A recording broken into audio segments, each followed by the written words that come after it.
thing. She says there's a lot of uncertainty, like you said, with the CBA, with the money, if we're even going to have a league next year, and then if people want to come back. We're trying to keep our core together, but you know, when money is waiting, people... The truth about Caitlin Clark and Stephanie White's heated moment. Hold on, because what you're about to hear might change everything you thought you knew about the relationship between Caitlin Clark and her coach Stephanie White. The internet has been buzzing. The rumors have been swirling. In people's faces, you just never know. And so if we do, I think we just have to stay healthy, have to keep building day by day. And I think and fans have been picking sides in what looks like a brewing storm in Indiana. But here's the thing. The truth behind these so-called heated moments is far more complicated, far more nuanced, and honestly, far more interesting than anyone's been... Where she says, I think the last meeting was 2 weeks ago. I know our execs are talking to with their people every single day. I don't think there's been much movement. I think there's at least communication is the biggest thing for us, but normally we don't. Telling you. So buckle up, because we're about to dive deep into the real story that's been unfolding all season long between the WNBA's biggest star and the coach who's supposed to have her back. Let's rewind to June 17th. We don't have meetings unless something big is happening or if they need to update us what they're talking about. And so it's been 2 weeks and we haven't had one, so I'm not sure where they're at. 2025. The Indiana Fever just secured a massive win over the Connecticut Sun, 88-71. Caitlin Clark dropped 20 points and 6 assists, looking absolutely dominant after missing 5 games with a quad. My mindset truly is to get healthy, and this offseason is going to be probably one of my best ones. I'm just so excited. I'm so motivated. Injury. The Fever qualified for the Commissioner's Cup Championship game for the first time in franchise history. Everything should be celebration and champagne, right? Wrong. Because what happened during that game and what Stephanie White said afterwards sent shock. I had a hell of a time when I was out on the court playing with these girls, and so I really don't know truly what the future holds. I don't know if I'm going to be back here. Waves through the entire basketball world and had everyone questioning whether Indiana's coach was really protecting her superstar or throwing her to the wolves. Here's what went down. Third quarter, things are getting chippy. Clark's operating near the top of the key against Connecticut's... I grew up playing the basketball with the boys, so like it's always been physical and feisty, and like that's what it is, and you got to find a way to hold your own. JC Sheldon. Both players getting physical, battling for position. Then Sheldon reaches for a steal and catches Clark right in the face. Clark's head snaps back. She's knocked off balance. And naturally, she's furious. She pushes Sheldon back. We should be paid more, and hopefully that's the case moving forward as the league continues to grow. I think that's something that's probably the most important thing that we're in the room advocating about. And that's when Marina Mabry comes flying in like a freight train and sends Clark sprawling to the ground with a brutal body check. The arena erupts. Teammates rush in. Officials blow their whistles. It's absolute chaos on that court, and Caitlin Clark is lying there on the hardwood stunned. I'm just kind of ready for the next chapter and a new challenge in my life, but I think the reason I decided to announce it when I did was just to have that After a lengthy review, here's what the refs decided. Sheldon got hit with a flagrant one for unnecessary contact to Clark's face.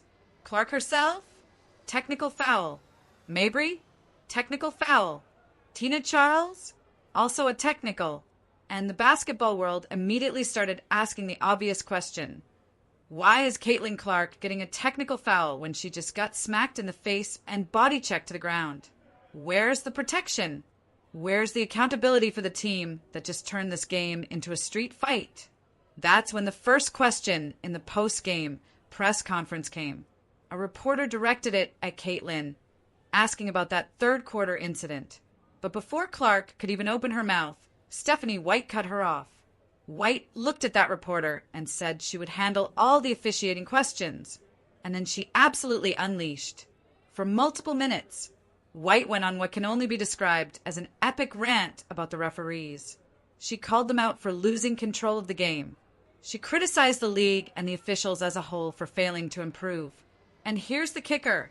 Here's the line that went viral. White said, and I quote, "Everybody's getting better except the officials." Now on the surface, this looks like a coach going to war for her player, right? White's standing up. She's speaking out. She's taking the heat. So Clark doesn't have to deal with it. Fans ate it up. Social media exploded with support. Finally, people thought, finally someone saying what we've all been thinking. The officiating in the WNBA has been a disaster. especially when it comes to how Caitlin Clark gets treated on the court. Opposing coaches have openly admitted their game plan is to be physical with her.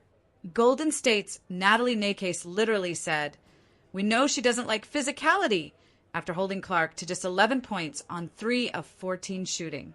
It's not a secret. It's not speculation. Teams are targeting her, and the refs are letting it happen. But here's where things start to get complicated, because as the season rolled on and Caitlin Clark kept getting hurt, quad strain, groin injury, another groin injury, Stephanie White made comments that had fans doing a complete 180 on how they felt about her. In July, after Clark re-aggravated her groin injury against Connecticut, White was asked directly whether the physicality other teams are allowed to use against Clark is contributing to her injury problems. And White's response, she said yes. She said it's absolutely a factor. She pointed out that Clark was on the receiving end of 6 flagrant fouls during her rookie season, more than any other player. She highlighted how defenders grab, hold, and harass Clark on every possession, with ESPN commentators like Rebecca Lobo literally counting the fouls on one possession, saying every single one should have been called. You'd think this would make fans love White even more, right? She's connecting the dots. She's pointing out that the lack of officiating isn't just unfair, it's dangerous. It's directly leading to Clark missing games, struggling with injuries, and not being able to play at her best. But then White said something else, something that set off a completely different firestorm. When asked about how the team has handled Clark's absence, White called it a blessing in disguise. A blessing in disguise. Those 4 words ignited absolute chaos among Fever fans. The backlash was swift and brutal. Fans accused White of not valuing Clark. They said she was calling Clark a liability. They questioned whether White even wanted her star player on the court. Social media turned toxic fast, with comments like, "With a coach like White who needs opponents," and "Hate this coach" trending across platforms. The anger was real, the hurt was palpable, and suddenly the narrative flipped completely. Stephanie White went from being Clark's fierce defender to being painted as someone who didn't appreciate what she had. But here's the thing nobody wanted to hear in that moment. White wasn't wrong. And she wasn't being disrespectful. What she was trying to say, what got completely lost in the outrage cycle, was that the Fever had become too dependent on Caitlin Clark. Their entire offensive system revolved around her. When she was on the court, everyone else stood around and watched. And while that worked to a certain extent, it made them predictable. It made them one-dimensional. And when injuries inevitably happened, the team had no backup plan. So Clark's absence, as painful as it was, forced the rest of the roster to step up. It forced the coaching staff to develop new offensive schemes. It forced players like Aaliyah Boston, Kelsey Mitchell, and Alyssa Smith to become more aggressive, more confident, more capable. The Fever went on a 5-game winning streak without Clark. They beat Seattle. They beat Las Vegas. They proved they could win without their superstar.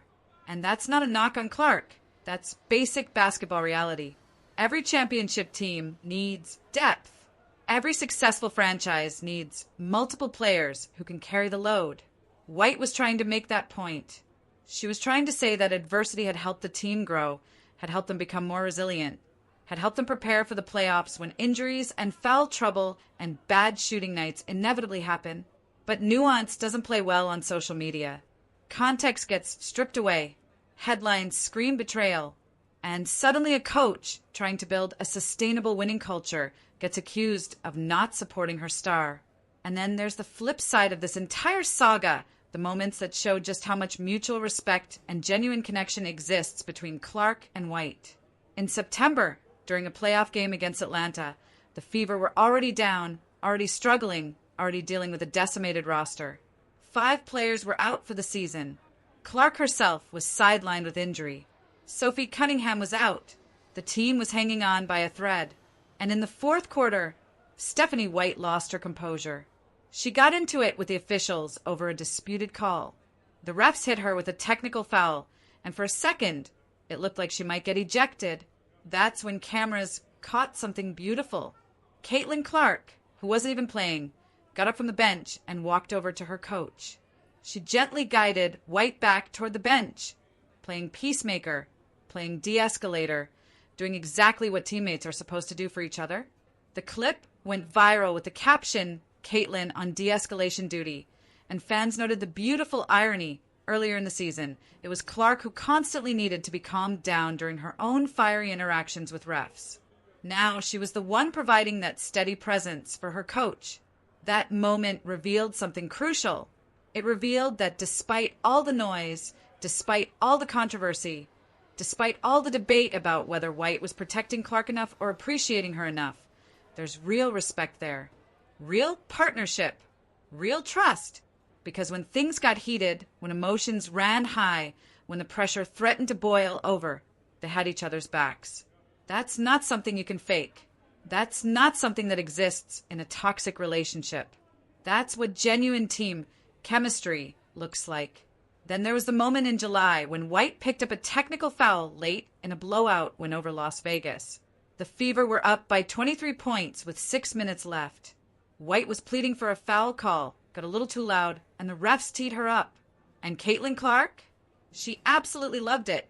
She popped up off the bench, flexing, clapping, celebrating until she could high-five her coach. After the game, White was asked about the technical, and she smiled and said Caitlin told her not to worry about the fine because she had her covered. Clark had just received a nice $30,000 bonus for winning the Commissioner's Cup, and she was ready to pay White's $200 fine without hesitation. That's not the behavior of a player who resents her coach. That's not the dynamic of a fractured relationship. That's family taking care of family. And let's talk about the lighter moments, because they matter too. In August, during a game against the Chicago Sky, the Fever were up big, cruising to an easy win.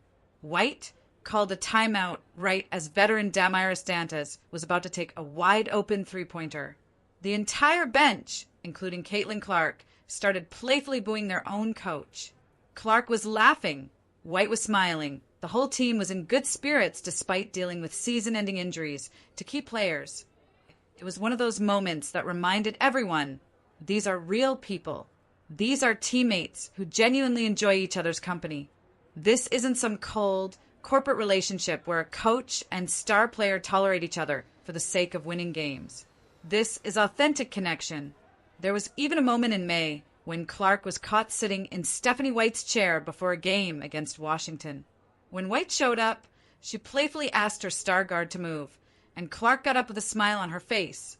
It was such a small thing, such a mundane interaction, but it spoke volumes about their comfort level with each other, their ability to joke around, their relationship beyond just X's and O's. So what's the truth about Caitlin Clark and Stephanie White? The truth is that their relationship is exactly what you'd expect from a rookie superstar and a demanding, passionate coach trying to build something special. It's messy. It's complicated.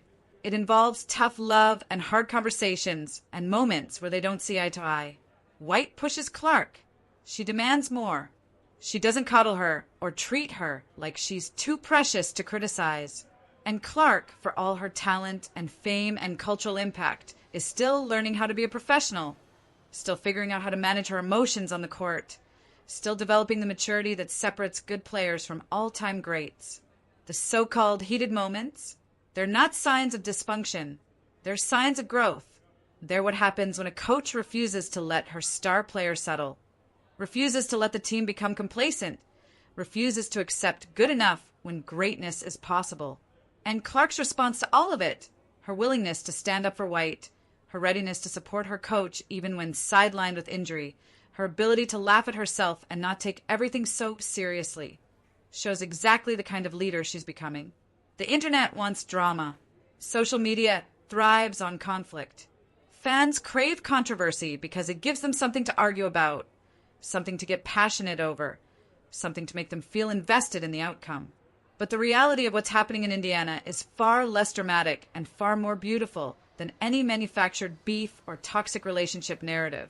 It's a young superstar learning how to carry the weight of expectations while dealing with the physical toll of being the most targeted player in the league.